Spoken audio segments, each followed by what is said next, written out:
Welcome to In 5 Minutes. We will discuss next numerical on multi-stage implementation of sampling rate conversion. This time the question is about designing a suitable multi-stage interpolator with two stages. So two stages are already mentioned. So capital I will be 2 in this case. It's an interpolator that we have to design. For the following specifications, baseband frequency range is 0 to 20 kilohertz. Baseband is nothing but the modulating signal, the information signal, and the frequency range of information signal is nothing but a frequency of interest. In previous question, it was given as frequency band of interest. Frequency band of interest is nothing but baseband frequency range. It's given as 0 to 20 kilohertz. Input sampling frequency is 44.1 kilohertz. Output sampling frequency should be 176.4 kilohertz.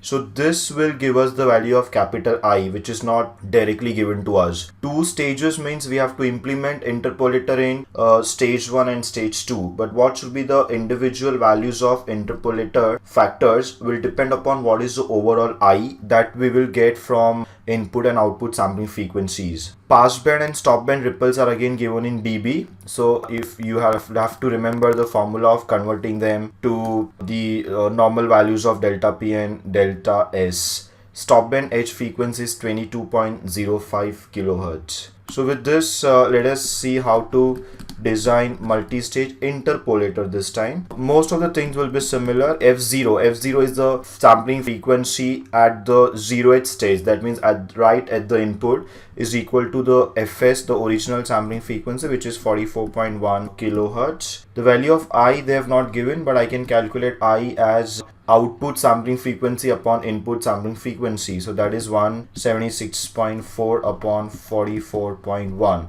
If you take the ratio, it will be 4. So this becomes the interpolation factor. We will say that let I be equal to I1 into I2, and we will consider I1 to be equal to, so we want the factor of 4, so the only way I can break it is I1 as 2 and I2 also as 2. The next important things that we will need is FP. FP will be nothing but 20 kilohertz because baseband frequency range is the frequency range of interest. So FP is 20 kilohertz, and in this question F stop is directly given as 22.05 kilohertz. Otherwise it can be taken as Fs by 2. Fs is 44.1 divided by 2 will become 22.05. And one last calculation will be about delta P and delta S. Delta P in dB is 20 log of 1 plus delta P.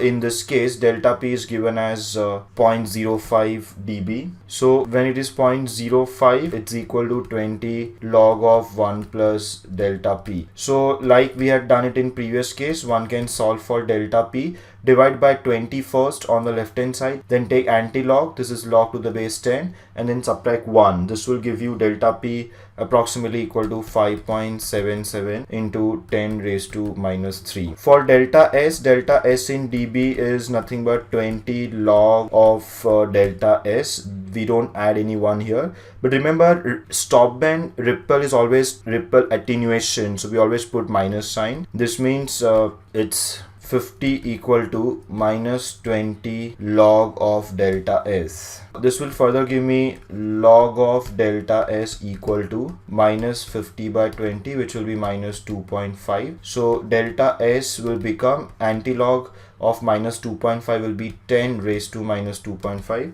And 10 raised to minus 2.5 will make it 3.16 into 10 raised to minus 3. So we have got delta P and delta S that we will require in the various calculations. Apart from that, FP and F stop are also available, and we have already calculated the values of I1 and I2. Both are equal to 2.